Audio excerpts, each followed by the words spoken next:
Mesdames, Messieurs, bonsoir. Bienvenue sur l'édition spéciale de Allen TV. 7 février 1986, 7 février 2017, ça fait déjà plus que 30 ans depuis que la population haïtienne lui-même était établie une nouvelle direction. Après le départ de Jean-Claude Duvalier, qui était succédé à Papali, en 1971, après que François Duvalier lui-même, Papadoc, ait régné sous pays en maître, président à vie de la République, chef suprême et effectif des forces armées d'Haïti, des forces de police et des tontons macoutes. Eh bien, en 1986, la population pourra le réveiller avec une nouvelle que un peu le monde te dit que sont bonnes nouvelles, puisque le président Duvalier, de la nuit du 6 au 7 février, a quitté le pays sous pression, bien sûr, populaire, puisque des grands mouvements de révolte dans presque tout le pays, et sous pression tout internationale. Après 7 février, un peu le monde dit que le pays a une lot de renaissance. Un peu le monde te dit que le pays a libéré. Nous étions dans un pire slogan après le départ de Jean-Claude Duvalier et son épouse Michel Bennett Duvalier. À ce moment, nous allons laisser faire une émission très ambitieuse. Nous allons laisser faire un flashback de ces 30 dernières années, mettre en perspective avec l'arrivée au pouvoir de Jovenel Moïse. Alors, nous avons un panel de personnalités pour nous comprendre la complexité période en particulier. Et nous pourrons poser la première question à M. Guy Despeigne pour nous dire 7 février 1986, qui botait Guy Despeigne? 7 février 1986, nous sommes en Haïti. Et comment tu vis ce moment ça? Extraordinaire, c'est un moment extraordinaire et où vraiment c'était en conséquence d'une prise de conscience collective pour vraiment mettre à nu, mettre fin à un système dictatorial qui t'a crasé Mounio. Effectivement, c'est une joie populaire qui t'a accompagné bien sûr de certaines violences, mais violences étaient tout à fait négligeables par rapport à et changements que la société a espéré. Et le débat, c'est finalement de Jean-Claude Duvalier. Oui. Le dictateur Jean-Claude Duvalier allait quitter le pays, aller en exil en France. Dans ce moment ça, comment tu vives ces circonstances ça, Alexis Moufort? Moment d'euphorie, moment de joie, bien que j'étais très jeune à l'époque. Cependant, ça a été en fin de compte marqué et marqué existence moi, dans la mesure que jeune, on était fait expérience, avec la dictature du valériste à travers le macoutisme qui existait même partout dans le pays. Donc, au ouais, cette question dictatoriale, nous avons commencé à poser, nous sommes à l'époque, nous avons commencé à écrire même dans un petit journal local. Donc, ça te permet que nous avons commencé à questionner même la gouvernance, la gouvernabilité et puis le rôle de l'État dans une société, le rôle des représentants du gouvernement dans une société. Donc, nous avons commencé à questionner ça. Donc, ça te manqué existence.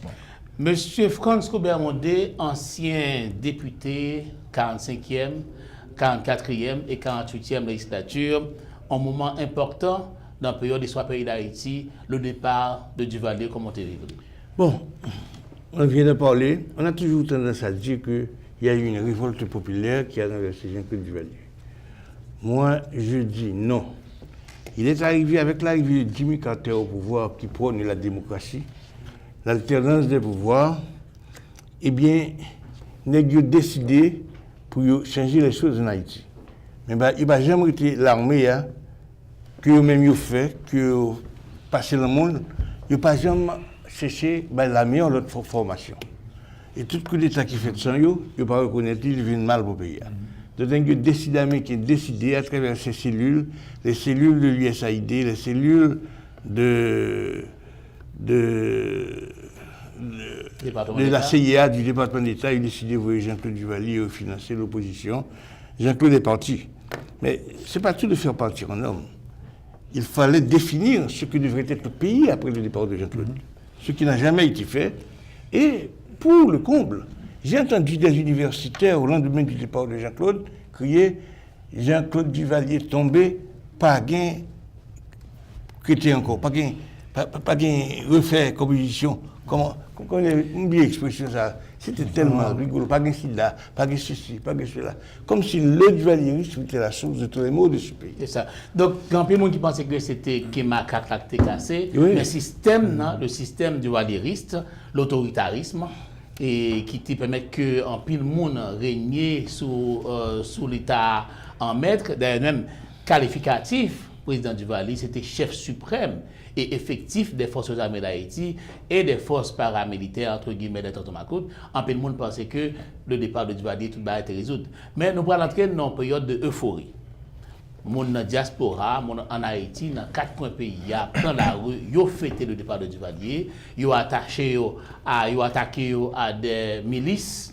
Il y a des gens qui passaient dans ce pays sans du collier et nous allons entrer dans une période côté que le pays a chercher une autre alternative. Il y a des gens qui disent que Guy Depeigne nous pas prêts pour entrer dans l'ère de la démocratie puisque vous pouvez regarder une succession de régimes militaires qui prend de 86 à 90. Oui, dont Amphi, etc. Et oui, militaires, effectivement, après euphorie, ça, et comme il n'y avait pas je dirais, une bourgeoisie civile et qui était prête à prendre les rênes de ce pouvoir, et nous connaissons l'Amérique latine, en général, c'est militaires qui occupaient le rôle, ça. Donc, effectivement, le pouvoir américain, enfin, a dû composer avec les militaires qui ont même vu, pensaient qu'ils n'ont pas de comprendre l'État vraiment, et ils font un paquet de gagotes, parce que c'était l'occasion pour les militaires de mettre en place, disons, de refonder l'État, en quelque sorte. Et ils n'ont pas été dans cette direction-là, et on a dû assister à, disons, à une réplique, à un pays qui a dégringolé, jusqu'à ce que nous arrivions dans ce stade-là. On était sous le régime des militaires, mais ce que le régime va aider moins.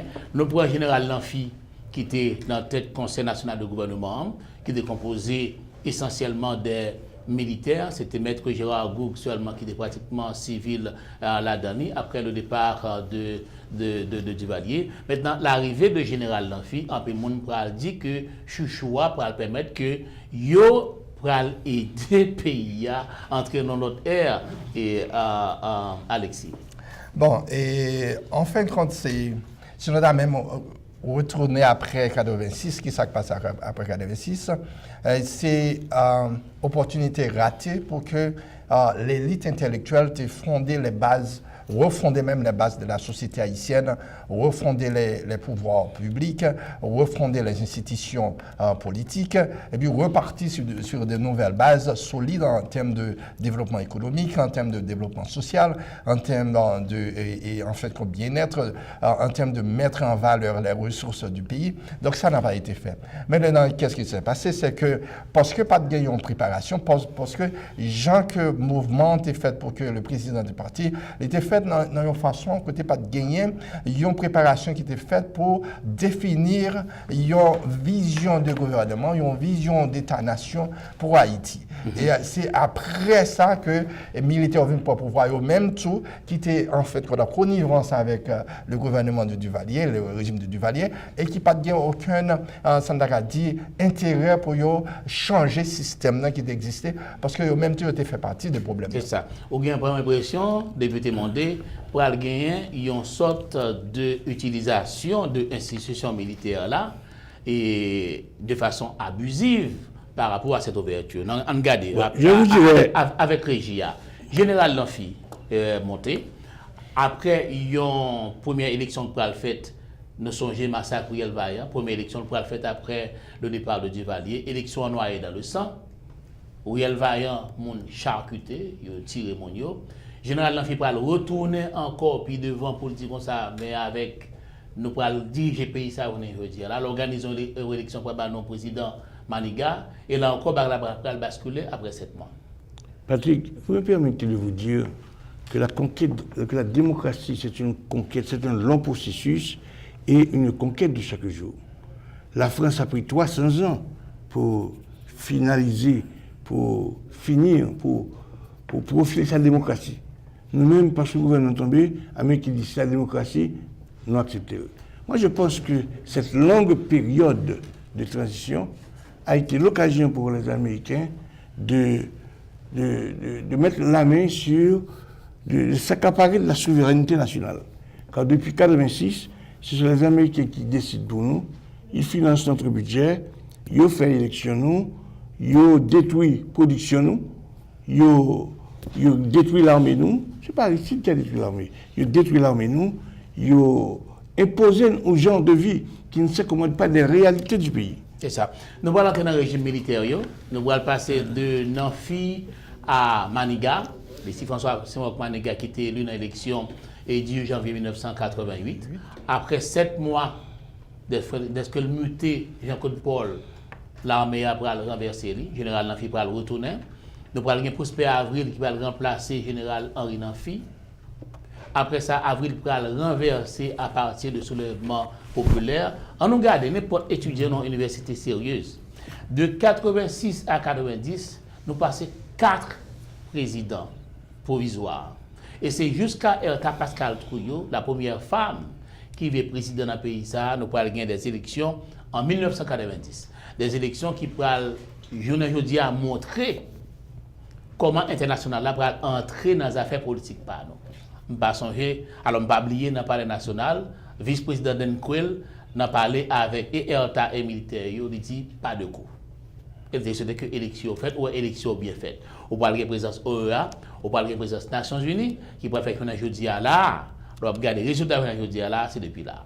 Stupidité non, manque de leadership non, fait que nous pas qu'à organiser pays, blanc vient organiser l'élection pour nous 90 et depuis là ça, ils ont entré dans l'affaire.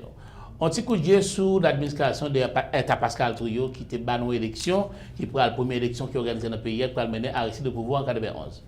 Guy. Bon, je pense que nous sommes capables, il faut nous évaluer nos perspectives, effectivement, enfin ici, nous rejoignons, il faut nous évaluer nos perspectives et de durer, enfin, à la manière de Baudel, enfin, l'historien Baudel, Fernand Baudel. C'est-à-dire le changement social ne peut pas se faire du jour au lendemain. Ce n'est pas un phénomène champignon. Donc, il y a le changement s'inscrit dans un processus qui fait avec les acteurs. Mais il faut acteurs sérieux, bien sûr. Il faut une vision de l'État-nation. Il faut une vision, il faut définir un bagage. Côté nous voulons aller, qui ça nous voulait faire avec le pays. Or, je pense que c'est cette absence de vision qui a permis à l'occidental de profiter de certaines choses. Absence de vision, ça va permettre que blanc, ça où les blancs, la nature a ouvert du vide. Ils viennent définir, ils viennent entrer dans la question de politique publique. Nous, ils viennent gérer le pays à son base de projet. Et on a eu l'émergence, enfin la prolifération des ONG, etc. Tout en sachant fort bien que ces barils ne sont pas menés vraiment à ça, le développement, bien que même Paris, c'est pas un thème que moi-même préfère équilibre sociétal. C'est ça. Alors, Guy, on a fini avec le règne des militaires, parce qu'on a continué, puis ça arrivé jusqu'à 90, dans l'élection Aristide. Les militaires se passaient et se repassaient le pouvoir, et ça créait un déséquilibre dans la société à Mandé. Bon, ce n'est pas seulement un déséquilibre, ça fait le malheur de ce pays, parce qu'il n'y avait plus de stabilité politique, et sans la stabilité politique, il ne peut y avoir de développement. Moi, je pense que cette période d'instabilité, c'était pour arriver à côté de nous, pour que les Américains puissent nous imposer leur vision. Or, moi, je pense qu'aujourd'hui, les Haïtiens devraient pouvoir s'unir, malgré tout ce qui s'est passé, pour reprendre pas le commandement, pour reprendre le gouvernail des affaires de ce pays, qui sont entre les mains de l'étranger. C'est un scandale. Même sur le général Nanfi, les Américains ne pouvaient pas se permettre de rentrer dans ce pays et arrêter n'importe qui. Après, on a eu l'expérience avec le général, le commandant des casernes de Staline d'alors. Et comment il s'appelle Jean-Paul encore Paul. Jean-Paul Paul. Je pense qu'il y a un minimum qu'il faut respecter. Il y avait des hommes debout à cette époque. Mais aujourd'hui, qu'est-ce qui se passe? Voilà. Au soir Alain TV, une édition spéciale, ça nous gagne pour objectif pour nous faire un petit flashback sur la période ça qui marquait l'histoire pays d'Haïti de 86 à aujourd'hui. Nous avons fait un petit flashback sur le grand moment qui marquait la période ça avec un panel de personnalités qui est dans le studio avec nous. Nous pourrons pour une pause, nous allons tout à l'heure.